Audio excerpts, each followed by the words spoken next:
อ่าสบายดีเซาเกมเมอร์ทุกๆคนเนาะวันนี้เราสิมาเล่นเกม Battlefield ภาคสงครามโลกครั้งที่1หรือว่า Battlefield 1เนาะที่เขาเอิ้นเรามาเล่นในโหมดเนื้อเรื่องหรือว่าโหมดแบบโหมดผู้เล่นคนเดียวบ่แม่นโหมดออนไลน์โหมดแคมเปญเนาะ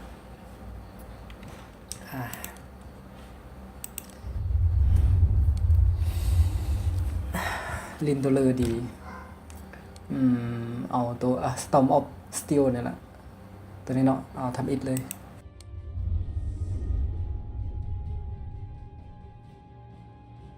Break of Dawn Goddamn let's go ไปเลย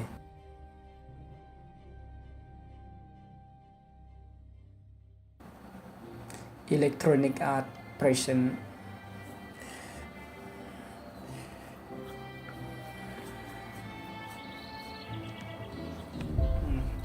เกม Battlefield 1 นี้เป็นเกมที่ภาพกราฟิกที่ค่อนข้างงามหลายเท่าที่เคยเล่นมาเพราะว่าแต่ละเกมที่เคยเล่นมาก็มีหลายเกมแต่รู้สึกว่าเห็นเกมตัวนี้นะภาพกราฟิกค่อนข้างจับใจงามหลายค่อนข้างสมจริง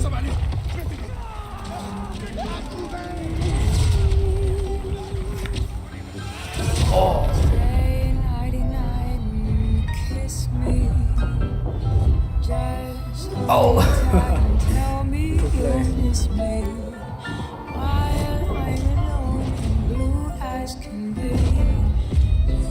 มือซิปทุบ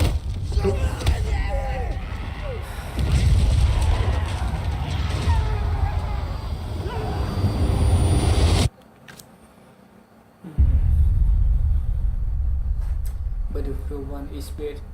you won event death กะโบถนัดภาษาอังกฤษปานเลยเนาะโบฮู้แนวจะแปลปานเลยเพราะว่าเข้าใจอยู่จักหน่อยที่มันเขียนเนื้อเรื่องต่างๆแต่บ่สามารถบรรยายแปลได้ยังอ่อนภาษาอังกฤษอยู่ แต่เป็นคนมักความมันเล่นเกมแบบแนวสงครามมักความมันแต่เรื่องเนื้อเรื่องนี่ก็บ่ฮู้ปานเลยใจมาก We're surrounded! We have to hold this line! มาแล้วพกปืน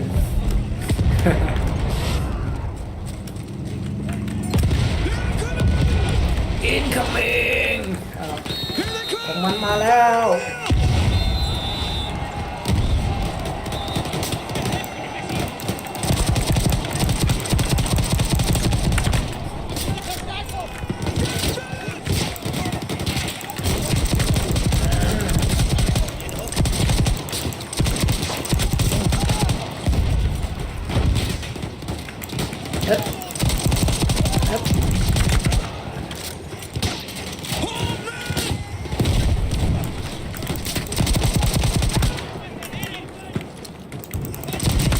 ดันของมันกลับคืนไป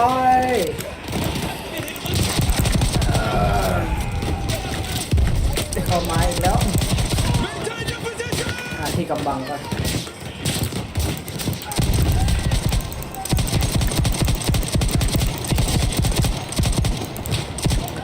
โอ้บึ้มเลยเฮ็ดต่อหน้า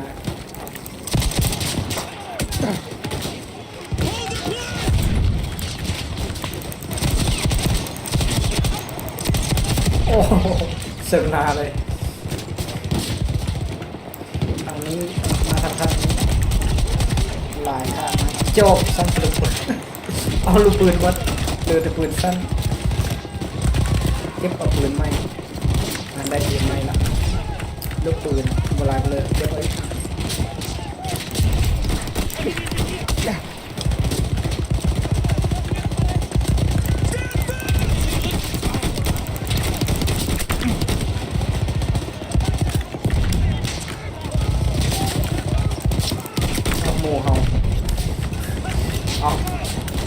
คนไฟ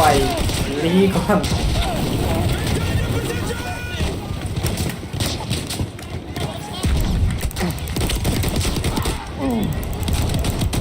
Oh. มันก็คือคนไฟครับต้องยิงทำ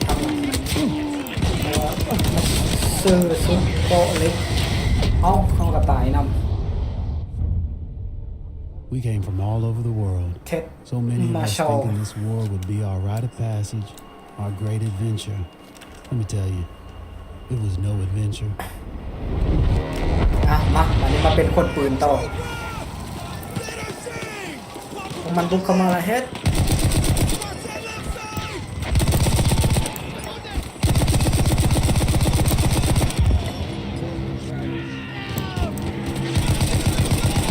แทงมือทางหลังเลย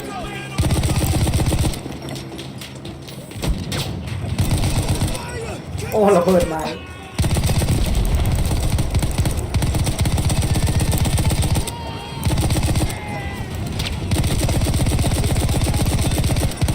อันนี้บอลลูนโอ้แล้วมันจะปืนยิงเล็งรถ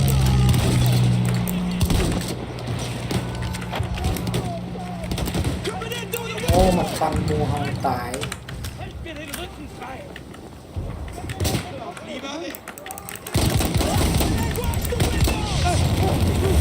นี่ระเบิดนะ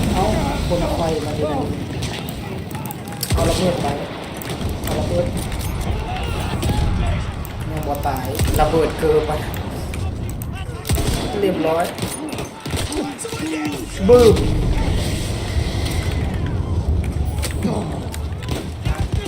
จุดตั้งรับก่อนอยู่นี่เนาะซึ่งนี่แหละยิงเข้าไปโอ้หาบอลนี้ก่อนจะตายแล้ว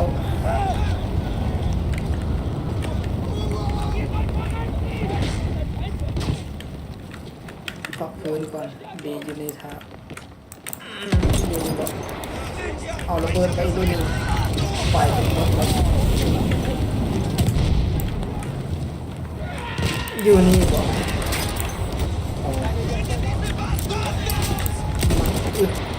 มันอึดแม่เรียบร้อยอยู่นี่เอาคนไฟขึ้นมา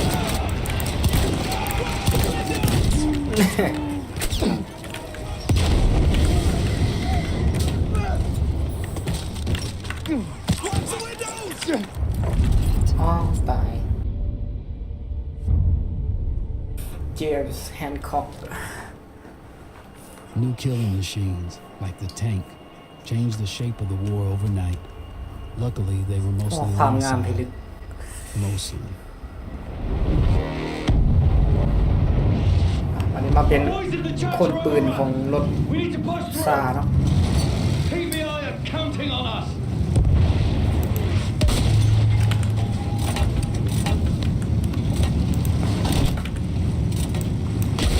Gee, sweep the ground. Keep going, driver.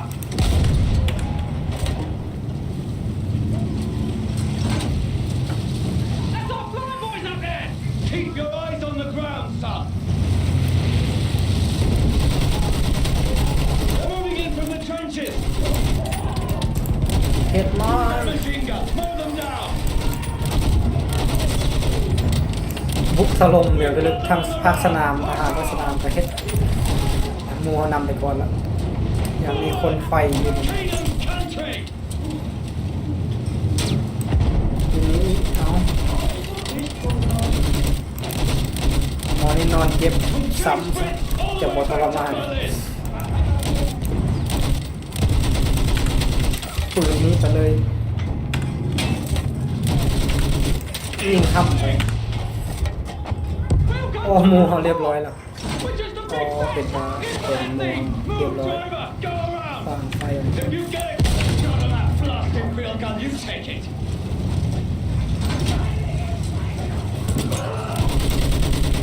Hold on. We're pushing through. บุกเข้าไป Left side, field gun. โอ้ฟิวกันอัน Shoot that field gun, damn it. บึ้มไปอยู่กัน Let's open a path for our lads. Move up Mua with the năm rest bài of the con lắm. armor.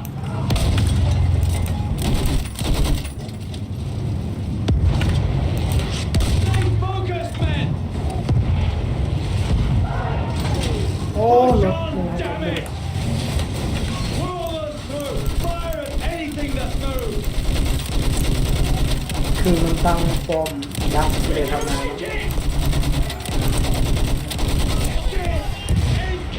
incoming ภาพสโล Instead โม of ชั่น adventure, we found fear. And in war, the only true equalizer is death.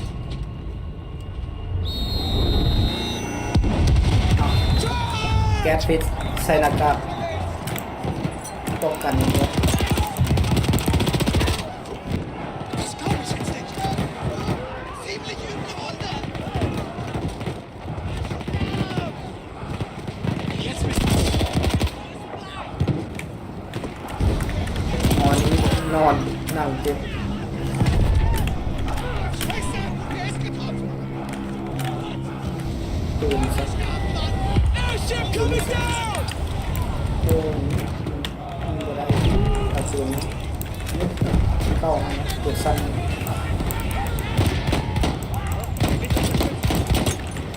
โอ้โหมันเห็นเท่าแล้ว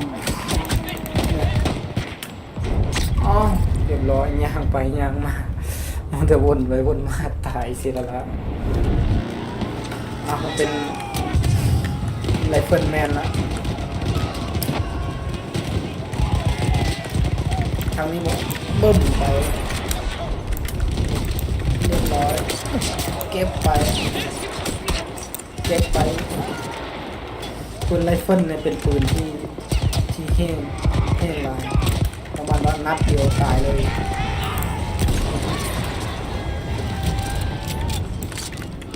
โอ้คิดเล่นสังครามเลยไล่เทงก็ได้เลยเนี่ยคือเขาถือปืนตัวที่มีมีดอยู่นะโอ้ปืนเขาสามารถไล่เทงเขาได้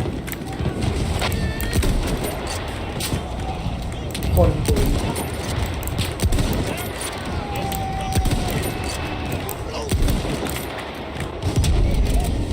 บึ้มไป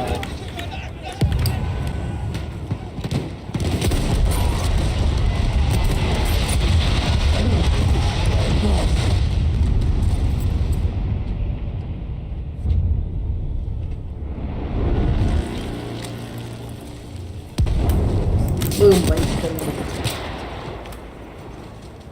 ซ้อนสองปืนไรเฟิลในแห้งลายสองคนในตายมาสองเลยยื้อสมูคัดซีน get down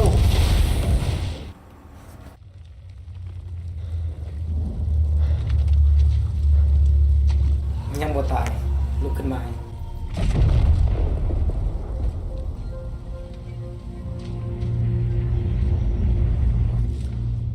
They push, พวกเขาดันมา we push. เขาก็ดันกลับขึ้นไป อันนี้คือ Every once in a while, การต่อ we สู้ push hard enough that the light breaks through the cloud. So the สู้เพื่อ world ความอยู่รอด beyond war glimmers, สู้เพื่อชัยชนะอ่ะ just out of reach.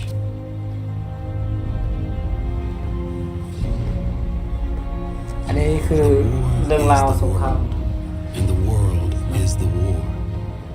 But behind every gun sight is a human being. We are those people. ภาพสมจริงขนาด We are the jaded. We are the naive. We are the honorable and the criminal. We are the bound for legend and the lost to history. We are the knights of the sky, the ghosts in the desert, and the rats in the mud. These are our stories.